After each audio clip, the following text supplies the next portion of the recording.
Electric flux किधर होगा, Q2 charge का एरिया वेक्टर इधर होगा, इसके परपेंडिकुलर एरिया वेक्टर,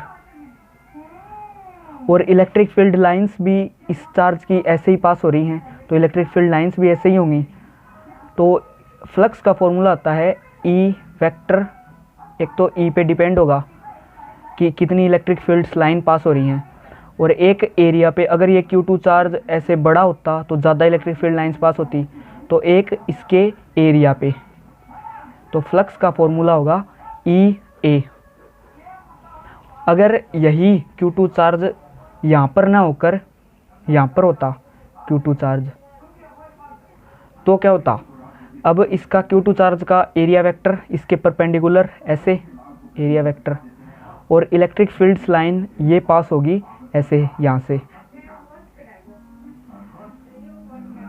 तो ये थीटा एंगल बना रहा है इधर से, इलेक्ट्रिक फील्ड और एरिया के बीच में थीटा एंगल बन रहा है, तो उसको लिखेंगे ई कोस थीटा, जो थीटा एंगल बनाए उसको कोस थीटा, और इसके परपेंडिकुलर ई साइन थीटा।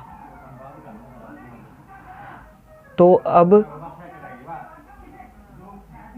इसका इलेक्ट्रिक फ्लक्स के लिए हमें वो थीटा का वो कंपोनेंट लेना है जो एरिया वेक्टर की तरफ हो। इस Q2 चार्ज का एरिया वेक्टर ऐसे है, तो और इसका थीटा का कंपोनेंट ई कोस थीटा इस साइड है, तो फ्लक्स होगा E cos theta, sorry E A cos theta, where cos theta is angle between E and A. अब हम पढ़ेंगे कंटिन्यूअस चार्ज डिस्ट्रीब्यूशन।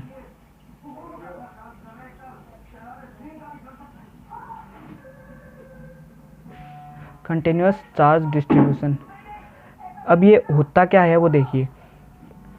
जैसे इधर कोई सीट या प्लेन जो भी है, इस पे बहुत सारे चार्ज हैं,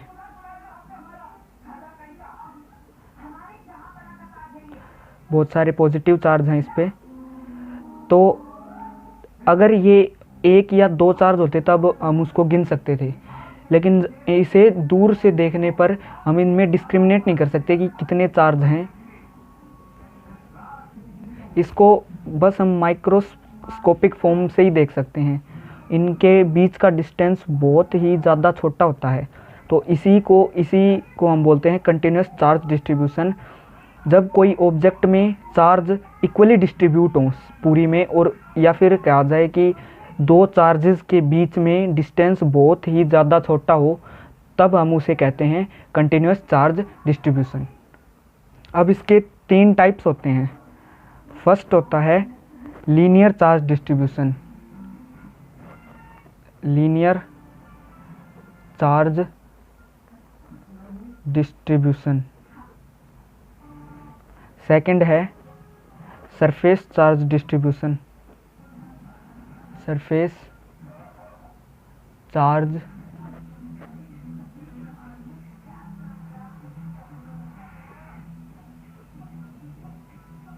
डिस्ट्रीब्यूशन। और थर्ड है volume charge distribution, volume charge distribution. जो लीनियर चार्ज डिस्ट्रीब्यूशन होता है ये 1D में होता है, 1 डायमेंशन में, और सरफेस चार्ज डिस्ट्रीब्यूशन ये 2D में होता है, और वॉल्यूम चार्ज डिस्ट्रीब्यूशन ये 3D में होता है। तो सबसे पहले हम देखते हैं लीनियर चार्ज डिस्ट्रीब्यूशन को। लीनियर चार्ज डिस्ट्रीब्यूशन, और या फिर इसको हम बोलते हैं linear charge density, linear charge density.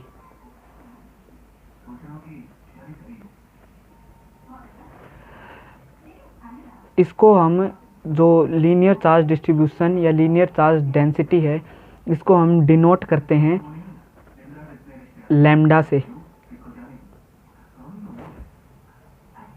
इसको डिनोट करते हैं लैम्डा से। अब ये लैम्डा क्या है? मान लीजिए लीनियर चार्ज, जैसे कि नाम से ही पता चल रहा है कि जब चार्ज लाइन में हो तब उनका डिस्ट्रीब्यूशन, जैसे कि ये एक वायर है, जैसे इस पे चार्ज हैं बहुत सारे, इसमें डिस्ट्रीब्यूटेड हैं। तो अब हम इनका जब इलेक्ट्रिक फील्ड निकालेंगे तब हमें ये नहीं पता कि इस वायर में कितने चार्ज हैं, पूरी वायर में कितने चार्ज हैं, ये नहीं पता लगा सकते हम। तो हम क्या करेंगे कि एक छोटा सा हिस्सा इसमें से काट लेंगे, जो कि जिसको हम बोलेंगे यूनिट लेंथ। मतलब ये पूरा वायर जितना भी हो उसका 1 मीटर हम काट लेंगे, और उसमें जितने चार्ज होंगे, इसके 1 मीटर के अंदर अंदर जितने चार्ज होंगे उसको बोलेंगे लैम्डा। मतलब लैम्डा का अगर फॉर्मूला देखें तो चार्ज पर यूनिट लेंथ, ये इसका फॉर्मूला होता है। मतलब 1 मीटर लेंथ में कितने चार्ज हैं, ये ऐसे ही यहाँ पर ये लैम्डा, ये भी लैम्डा, और अगर 2 मीटर हो जाए तो 2 लैम्डा हो जाएगा, 3 मीटर के लिए 3 लैम्डा, 4 मीटर के लिए 4 लैम्डा, ऐसे ऐसे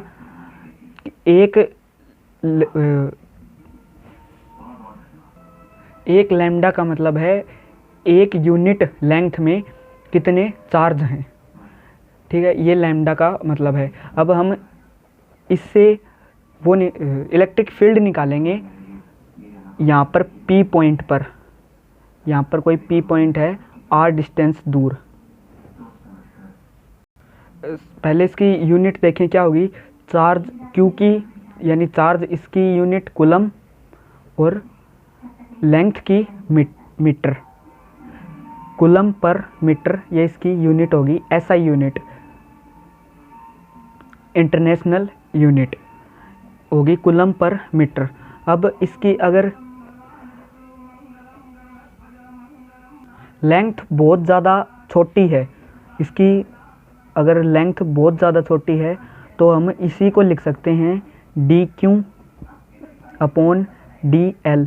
d का मतलब वेरी स्मॉल लेंथ।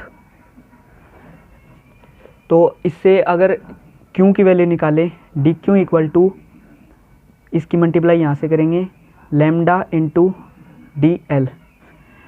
अब इसकी अगर इलेक्ट्रिक फील्ड निकालें, मतलब इसकी पूरे जो लॉन्ग वायर है इस पे बहुत सारे चार्ज हैं, इन सब की इलेक्ट्रिक फील्ड निकालें तो कैसे निकालेंगे। सबसे पहले यहाँ पर एक पॉइंट लेना पड़ेगा P डिस्टेंस दूर, R डिस्टेंस दूर एक P पॉइंट लेना पड़ेगा। उस पे हम P पॉइंट पे इलेक्ट्रिक फील्ड निकालेंगे। तो पहले तो ये जानना ज़रूरी है कि हमने ये R डिस्टेंस दूर P पॉइंट क्यों लिया।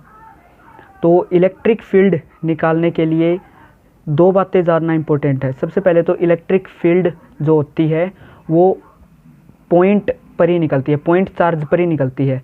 मतलब हम यहाँ पर जो कोई एक चार्ज है उसी की इलेक्ट्रिक फील्ड निकाल सकते हैं, पूरे वायर की एक साथ इलेक्ट्रिक फील्ड नहीं निकाल सकते।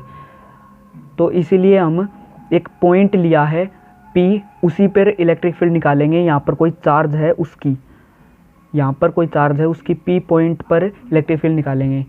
और दूसरी बात फिर ये है कि हमने R डिस्टेंस दूर यहाँ पर P पॉइंट क्यों लिया, यहाँ पे ले सकते थे इस प्लस चार्ज पे। तो दूसरी बात ये है कि कोई भी चार्ज की इलेक्ट्रिक फील्ड हम उस चार्ज की वजह से निकालते हैं, उस चार्ज की वजह से निकालते हैं, उसके ऊपर नहीं निकालते। मतलब इस पॉजिटिव चार्ज यहाँ पर है, इसकी वजह से इलेक्ट्रिक फील्ड निकलेगी कोई दूसरी जगह पे।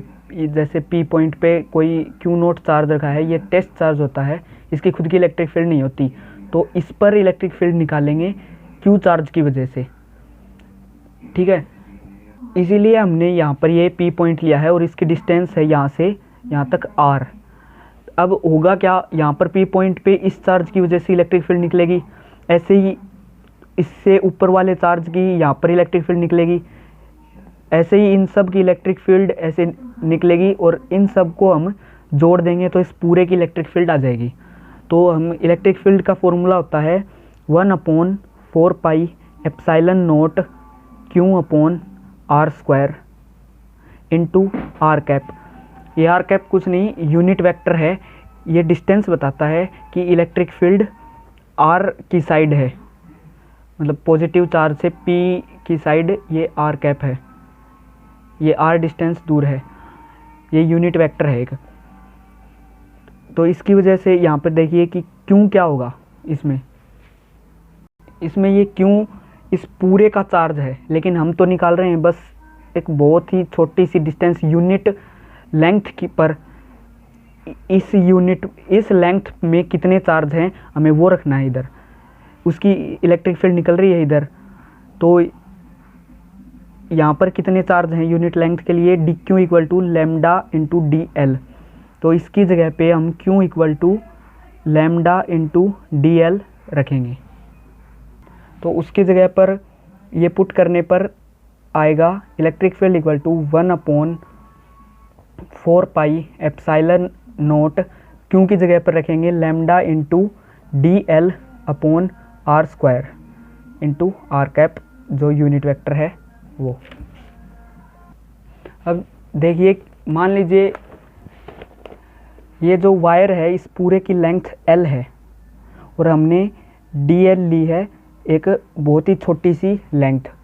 तो अब हम क्या करेंगे कि dl की इलेक्ट्रिक फील्ड निकल गई हमारे पास, ऐसे ही यहाँ पर dl की इलेक्ट्रिक फील्ड निकल जाएगी, यहाँ पर dl। तो इन सब dl को जोड़ देंगे तो इस पूरे की इलेक्ट्रिक फील्ड आ जाएगी। तो जोड़ने के लिए हम क्या करेंगे, इंटीग्रेशन करेंगे इलेक्ट्रिक फील्ड का, integration of 1/4 pi epsilon naught lambda into D l upon r square into r cap.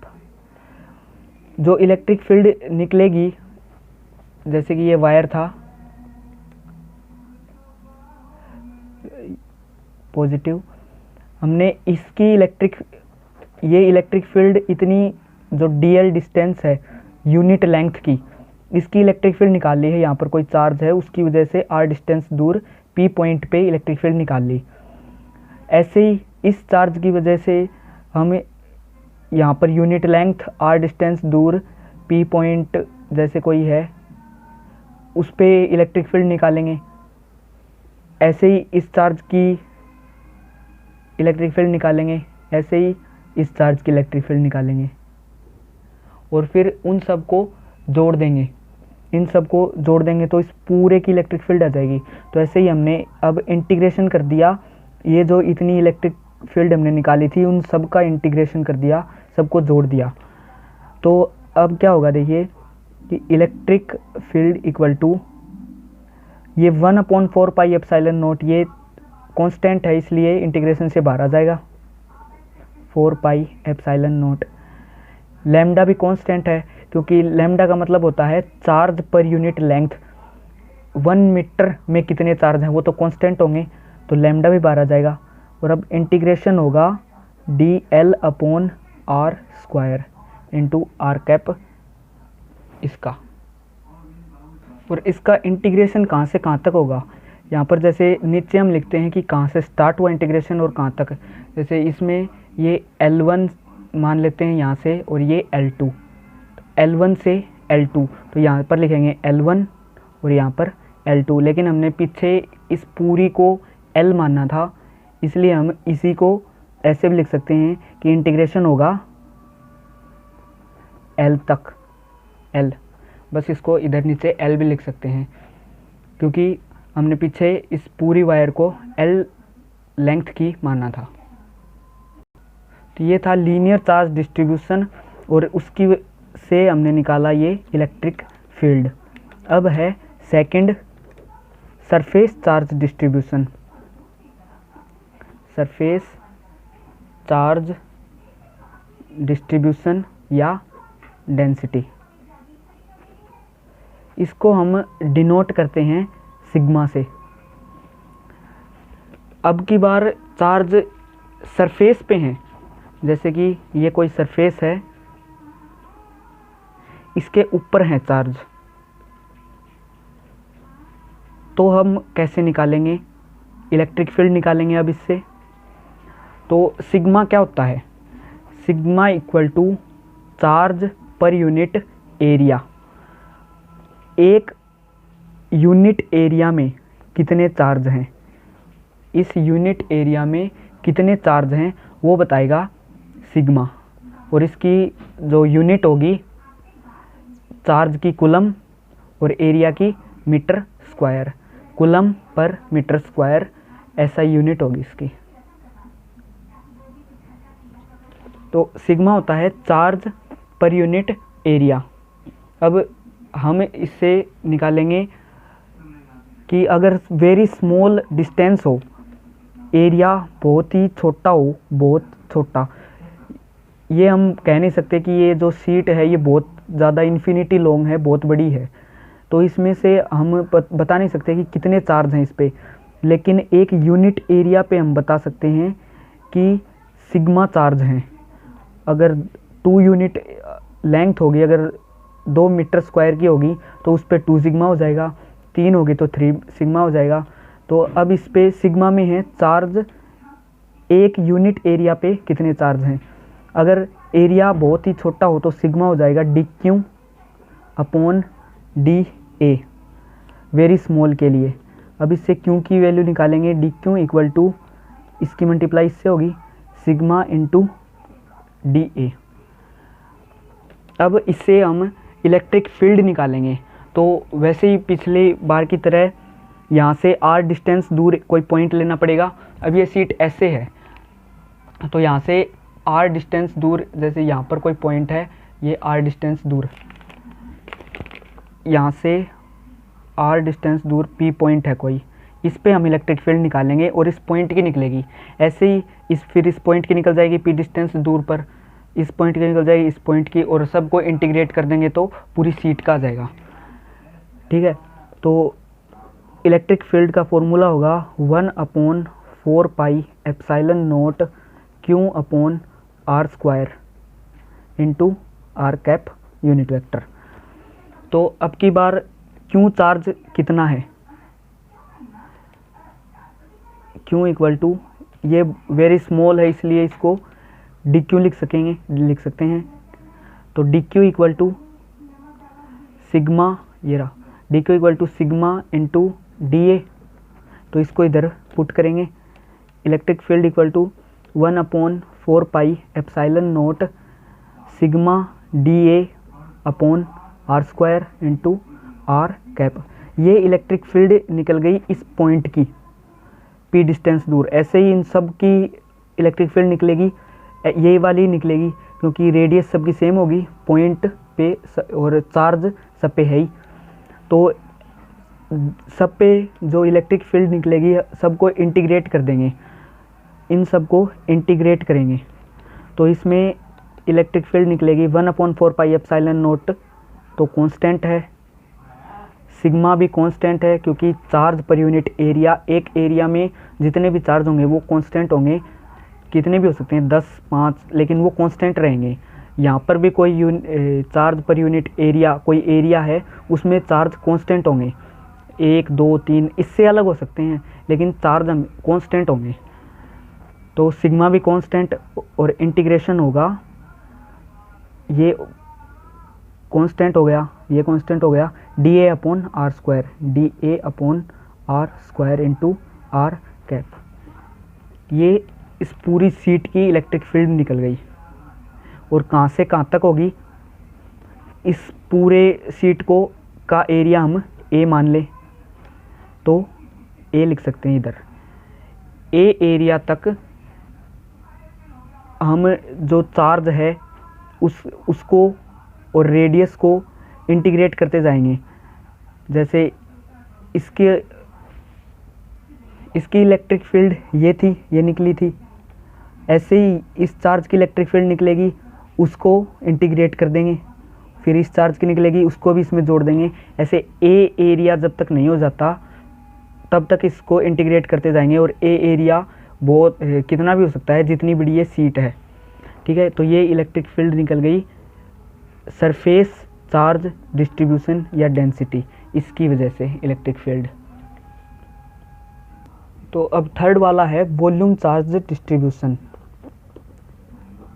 Volume, charge distribution या फिर डेंसिटी। इसको हम डिनोट करते हैं रो से। अब की बार जो चार्ज हैं वो एरिया पे नहीं है, जैसे ये 3D सरफेस में होती है तो 3D सरफेस में क्यूबॉइड या क्यूब बनाएंगे।